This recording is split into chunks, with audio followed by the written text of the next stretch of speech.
Hola, ¿cómo están? Bienvenidos nuevamente a un episodio más.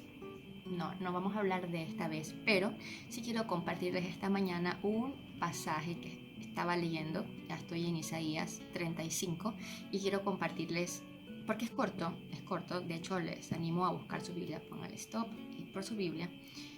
Y lo lindo de este pasaje es que conecta mucho con el Evangelio. Entonces, no voy a leer todo porque, aunque son cortos los versículos, quiero hacer énfasis solo en algunos. Dice: se alegrarán el desierto y la soledad. El yermo se gozará y florecerá como la rosa. Ellos verán la gloria de Yahweh, la hermosura del Dios nuestro. Decid a los de corazón apocado: esforzaos, no temáis. He aquí que vuestro Dios viene con retribución, con pago. Dios mismo vendrá y os salvará.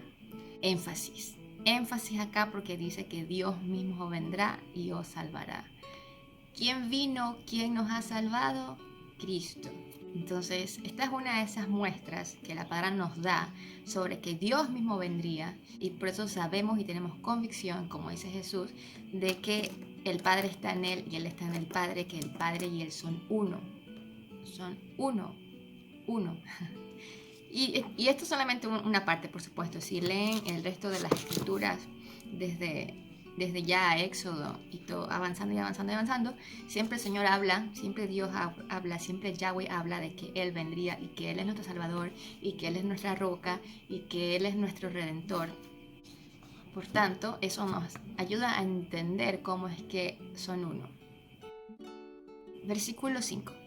Entonces los ojos de los ciegos serán abiertos y los oídos de los sordos se abrirán. También dice la palabra que muchas cosas son una señal física de una realidad espiritual. Entonces sabemos al mismo tiempo que Jesús estaba haciendo señales físicas de una realidad espiritual. Cuando Juan le manda a preguntar a Jesús si él verdaderamente era el que había de venir, y Jesús le dice a sus discípulos: haced saber a Juan lo que habéis visto y oído. Los ciegos ven, los cojos andan, los leprosos son limpiados, los sordos oyen, los muertos son resucitados y a los pobres es anunciado el Evangelio. Entonces estaba profetizado que el Señor, versículo 4, vendría y los salvaría, y entonces los ojos de los ciegos serán abiertos y los oídos de los sordos se abrirán, y que el cojo saltará. Y es exactamente lo que Jesús estaba haciendo. Estaba dándole la vista a los ciegos, los sordos estaban oyendo y los cojos estaban andando. Juan, evidentemente, que sabía lo que había sido profetizado, cuando Jesús le mandó ese mensaje, entendió que eso era lo que tenía que ocurrir y eso era lo que estaba ocurriendo. Versículo 6. Entonces el cojo saltará como un ciervo y cantará la lengua del mudo, porque aguas serán cavadas en el desierto y torrentes en la soledad. Versículo 7. El lugar seco se convertirá en estanque y el sequedal en manaderos de aguas. En la morada de chacales, en su guarida, será lugar de cañas y juncos.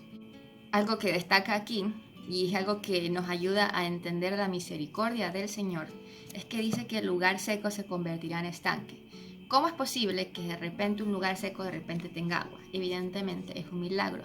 No es como que tenía la probabilidad de tener agua y el Señor lo apretó para que el agua saliese. No es algo que el desierto pueda hacer por sí mismo, sino que el Señor hace. Versículo 8. Y habrá allí calzada y camino, y será llamado camino de santidad. No pasará inmundo por él, sino que él mismo estará con ellos. El que anduviere en este camino, por torpe que sea, no se extraviará. Y que descanso porque soy bastante torpe. Entonces, no habrá allí león ni fiera, ni subirá por él, ni allí se hallará para que caminen los redimidos. O sea, no se hallarán leones para que allí caminen los redimidos. Y los redimidos de Yahweh volverán, y vendrán a Sion con alegría y gozo perpetuo, y será sobre sus cabezas.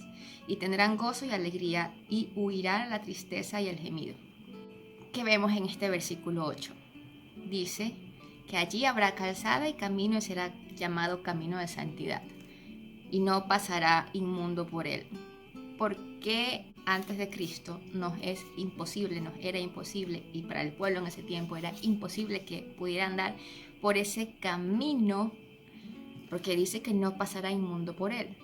Y nosotros, si no somos lavados de nuestra inmundicia, de nuestros pecados, evidentemente somos inmundos. No podemos pasar por allí porque nuestra inmundicia nos lo impedía. Pero el Señor nos lava, nos limpia, nos hace santos, nos aparta para Él, nos guarda en Cristo, quien es santo, para poder caminar este camino, porque de hecho dice claramente que Él mismo estará con ellos, o sea, con nosotros. Y el que anduviera en este camino, por torpe que sea, no se extraviará.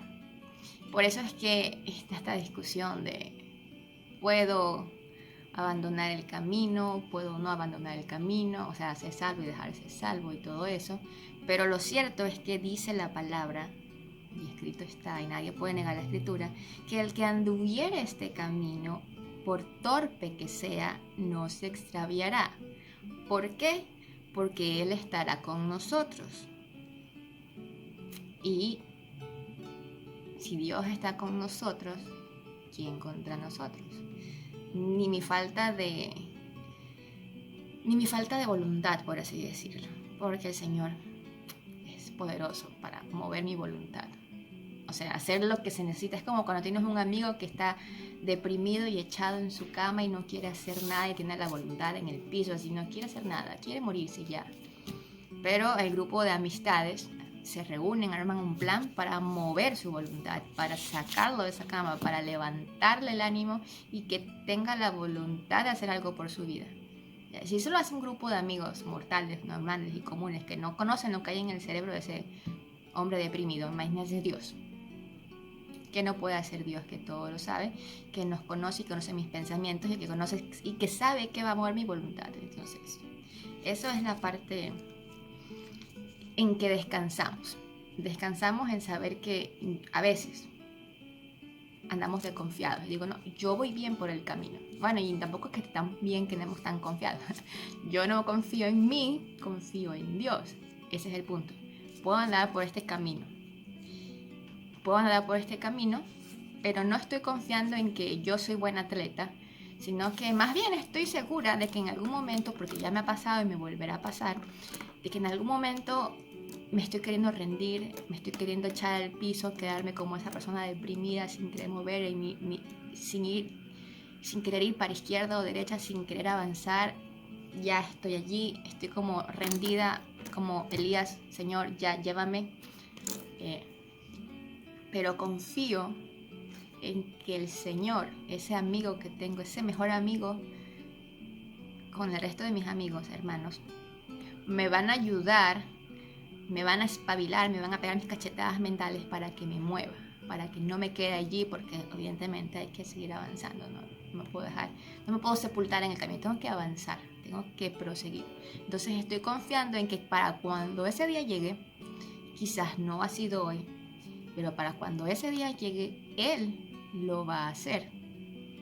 También estoy confiando en que si en algún momento me estoy, ¿cómo se dice la palabra? Como endureciendo, si en algún momento si en algún momento estoy confiando no en Él, sino en mí, y por tanto mi orgullo es exacerbado, por tanto estoy hecha la crazy, porque definitivamente nadie como yo.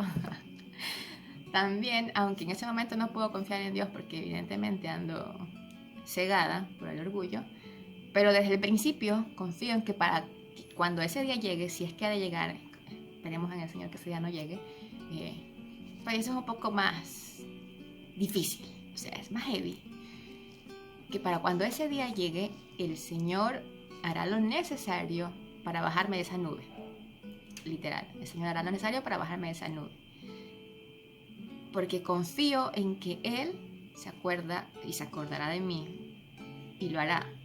Mas si Él no me bajase de esa nube, no es que diré que se olvida de mí, pero bueno, hay personas que andan así por la vida y como dijo alguien, esa es parte del castigo del Señor, y eso lo encontramos en la Escritura. Entonces, ya había leído Isaías, lo estoy volviendo a leer y es como, ¡ay, qué linda! Es hermoso porque aquí vemos nuevamente y conectamos lo que dijo Jesús, que el camino es angosto. Entonces, este camino de santidad que dice Isaías 35:8 es el camino angosto del que Jesús hablaba. No es otro camino, no es distinto, es eso, es lo mismo. Y de vuelta siempre lo recuerdo, Jesús es la puerta y Jesús es el camino.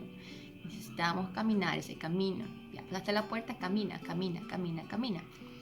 ¿Cómo aprender a caminar ese camino?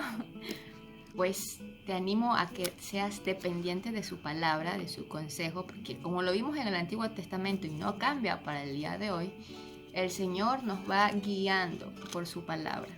Antes tenía los profetas en el sentido de, tenía a sus profetas específicos, Isaías, Jeremías, a Moisés, y él daba su palabra mediante esos hombres. Y por la gracia del Señor ahora está escrita, y su palabra y su mensaje y su instrucción no ha cambiado, porque nosotros no hemos cambiado. Dios no ha cambiado y nosotros tampoco. Seguimos siendo ese pueblo infiel al que el Señor rescató y que con todo no respondemos como debiéramos a tremenda salvación.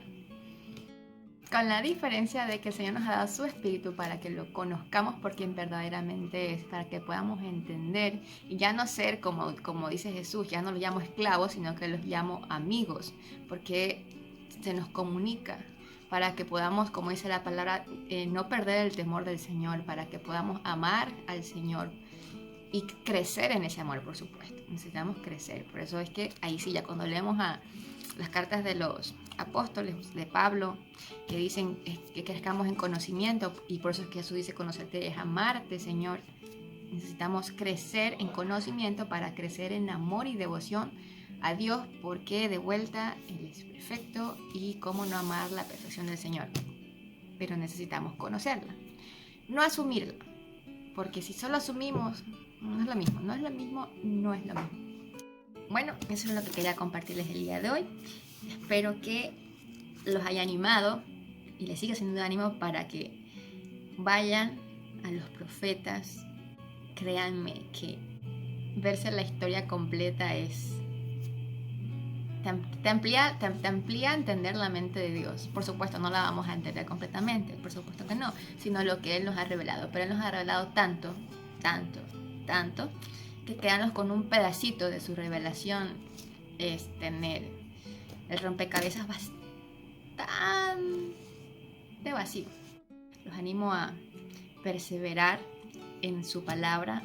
Si les falta ganas y si les falta voluntad, pídanle al Señor, pídanle con fe que el Señor les da más. Si le piden al Señor que les ayude y que les ayude en su voluntad a leer su palabra, el Señor es bueno y fiel y les dará aquello que verdaderamente necesitan. Bueno, sin más que decir, me despido por ahora. Que el Señor los bendiga. Bye bye.